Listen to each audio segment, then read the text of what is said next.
But what we want to find out is paano nangyayari na 100 milyon, kalahating bilyong piso, parang pikit mata ang ating banking Senator system. Pangilinan, for the information of the body, meron tayong kopya ng lahat ng ledgers ni Sims, ano? Ito, yung binabanggit yung 457 million, 2 araw po ito eh.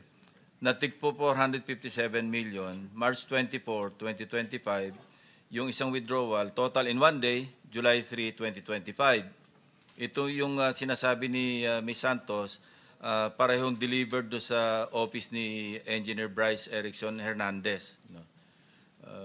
Marami po rito, ibibigyan ko kayo ng kopya. Yes, thank At, you. i-reproduce natin. Marami po, merong withdrawal na 180 million, may withdrawal na 141 million, withdrawal na 299 million, withdrawal na 65 million. Yes. Puro isang araw ito. Tsaka puro cash. Puro cash ito, cash. Actually. Bakit hindi cheque? O manager's check? Bakit walang patakaran ang bangko na, teka muna,